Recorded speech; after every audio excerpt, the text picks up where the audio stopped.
Hello everybody, thank you so much for joining me today. Today I'm announcing the winner of my book giveaway. I loved every submission that everybody gave me. I thought they were all pretty unique. You guys did a wonderful job and it was very, very difficult for me to pick one winner. I wish that I had 3 books to give away. We only got 3 entries. I found it odd because some people said they were going to enter and they never did. I gave you 3 weeks and I guess it was a very bad time to do a giveaway. It was during the holidays. I think if I ever do this again, I'm going to pick a time where I feel everybody has enough time to focus on just doing something and not the holidays. But I appreciate everybody who did enter, and like I said, I loved every submission. I thought you guys did a really good job. However, I did have to pick one winner and I don't have 3 books to give away, so I'm just going to let you guys know who won now. This submission actually touched me here. I thought it was such a moving story. It was very well written, and it's one of those paranormal stories that you hear that makes you just stop and say, you know, there really is something out there. There really is something after we die. And it really touched me. So that's why I picked this one. And the winner is Renee. But I'm not going to say her last name on here because I don't want to butcher it. I have a tendency to butcher regular words as it is. So, but yes, she sent me her submission via my inbox. So I'm going to read it to you guys today so you guys can hear it and you'll know why I picked hers. I don't know if the lighting or the light balance on my camera is jumping, but I apologize if it is. It seems like I'm going from good light to bright light to good light. Sitting in front of my window but not directly in front of it today because the sun is right above it and I was like, oh, I'm blind. I couldn't put on sunglasses because I think you guys would be like, why are you wearing sunglasses? Would you say that? I would say that if I saw one of you wearing sunglasses and I wasn't, you know, accustomed to that. Also, I'm not really going to chit-chat about what I've been up to. I haven't made a video in 3 weeks. I was just letting you guys do this. And it was the holidays, as I said, which is a really crazy time of year.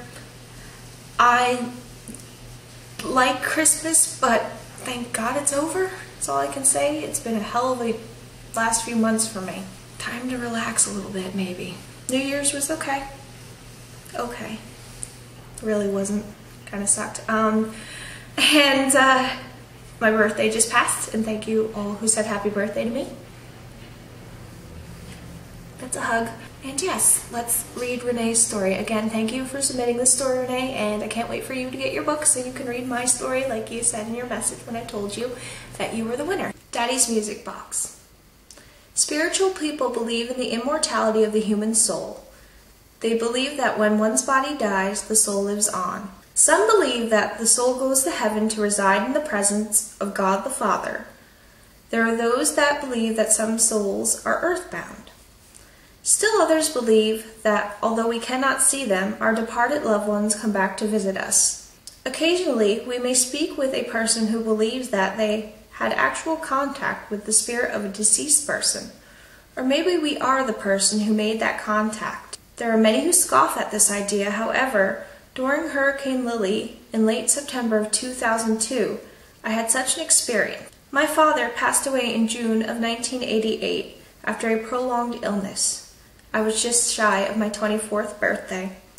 He had been totally blind from the age of 3, so over the years, when we presented him with a gift, we did our best to make it something he could appreciate in some way other than visually. It was in this way that he had accumulated a small collection of various types of music boxes. After his death, Daddy's Music Boxes sat collecting dust on a shelf in my mother's bedroom for several years. When my girls were born, my mother began occasionally winding up one or another for them to enjoy. Eventually, as children often do, one of my girls decided she wanted to experience the tinkling music all on her own. Rather than requesting help, she climbed up to the shelf intending to wind the little trinket herself. The end result was that the fragile porcelain keepsake tumbled from its high, safe home in her granny's room and shattered tragically upon the floor. We all were heartbroken. I choked back tears when my mother relayed the story. My mind's eye visualized the irreparably shattered pieces scattered haphazardly on the hardwood floor. I recall holding the sole remaining intact piece, the little music box itself, in my hand and turning the tiny handle. The beautiful little glass globe which had housed it was forever gone, but its soul sprang merrily to life. Blissfully unaware of the misfortune which had befallen it, it gaily tinkled, "He's got the whole world in his hands." I was unable to force myself to toss out the rent remit of a precious memory, and found myself gently placing the solitary remaining rune of one of my father's treasures into the back of a rarely used cabinet, high above the refrigerator, for safekeeping.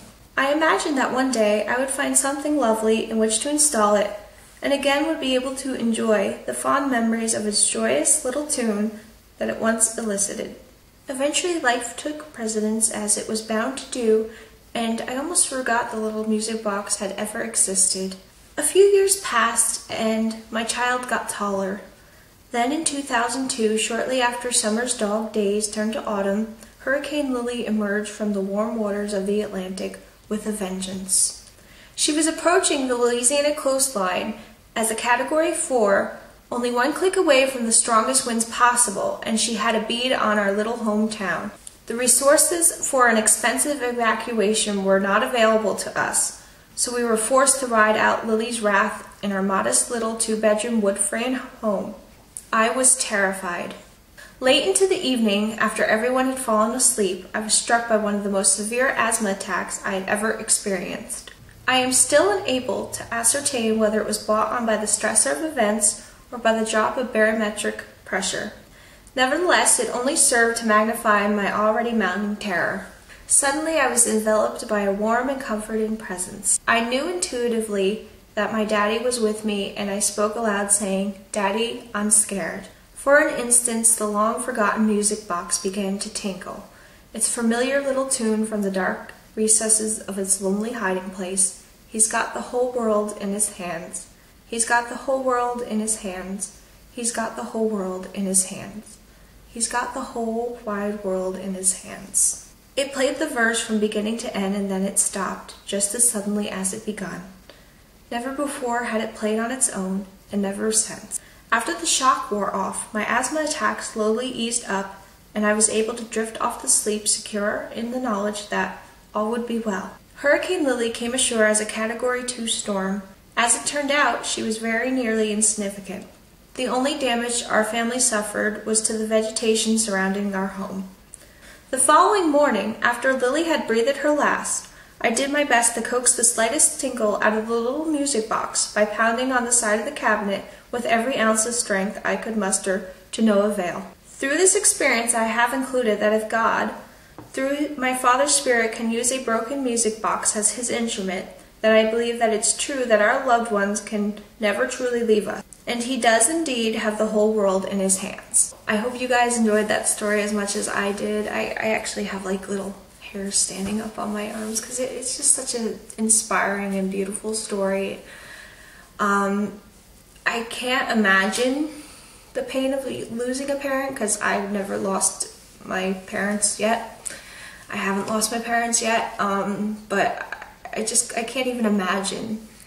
But to have something like that happen after you've lost your parents and you know that they go on and they watch over you and they're always still with you, it's a beautiful feeling, and you are very lucky to have that experience, Renee. And I am very lucky that you shared that with me. This is why I do what I do on YouTube, to spread awareness to everybody that we will always go on once we're gone.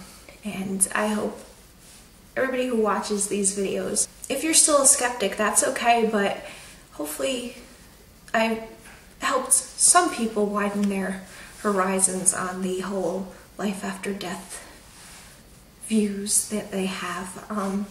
But again, thank you so much, Renee, for entering the contest, and congratulations on your win. And you should be receiving your book soon.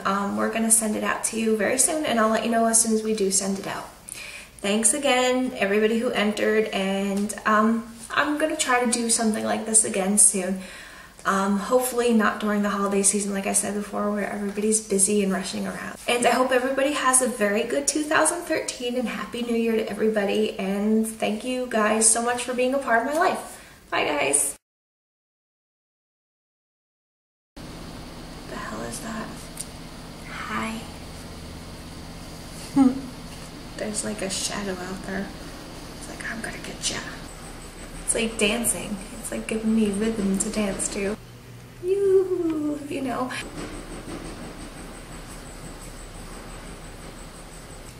What is this hair? This hair is just like, I'm a horn today.